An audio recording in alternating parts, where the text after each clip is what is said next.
তারা যখনই কখনো ভালোর জন্য সিদ্ধান্ত নিয়েছে তারা এটা করছে। তারা যখন ভেবেছে এদেরকে ভোট দিলে ভালো হবে, ভোট দিয়েছে। নির্বাচিত হওয়ার পরে দেখেছে এরা আসলে ভালো নয়, তার ভুল করেছে জনগণ। তারা আবার নিজেরা শুধরাইয়া আরেকটা দলকে ভোট দিচ্ছে। যখন দেখছে যে এই দলটাও ভালো নয়, তখন পুনরায় তাদেরকেও পরিবর্তন করে দিয়েছে।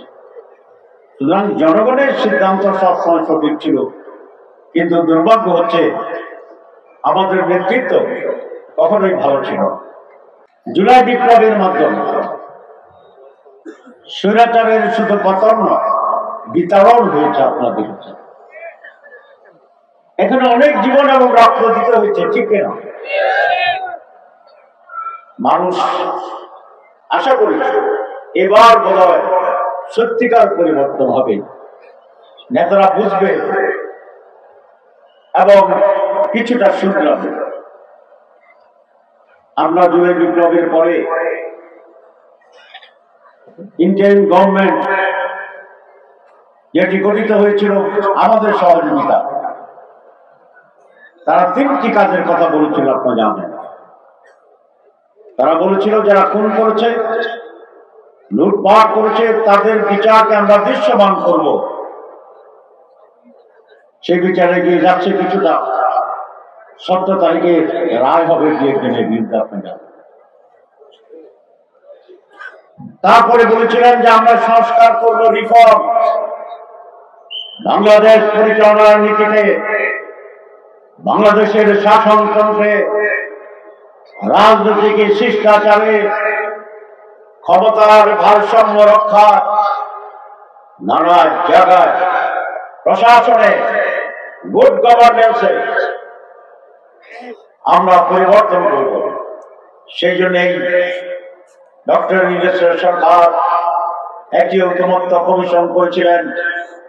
আমরা 31টি রাজনৈতিক দল মাসের পর মাস নানা বিষয় আলোচনা করে আমরা কতিপয় সংস্কারের সুপারিশ করেছিলাম, এবং সেই সুপারিশ মালায় আমার সিগনেচার আছে, আলহামদুলিল্লাহ। কিন্তু সব সময় সব কাজের সুযোগ আছে না। ডক্টর ইউনূস সাহেব বলছিলেন আমাকে যে আপনি যে কলমে সিগনেচার করবেন সেই কলমটিও আমরা জাদুঘরে সংরক্ষণ করব। এটা একটা ঐতিহাসিক মুহূর্ত ছিল। আমরা খুবই আনন্দ উদ্বেলিত ছিলাম। শুধু আমরা নয়, প্রায় সকল রাজনীতি দল থেকে প্রতিনিধি ছিল। আমার পাশে যে চেয়ারটি ছিল সেটা ছিল বিএনপির মাননীয় সেক্রেটারি জেনারেল, তিনিও সিগনেচার করেছেন।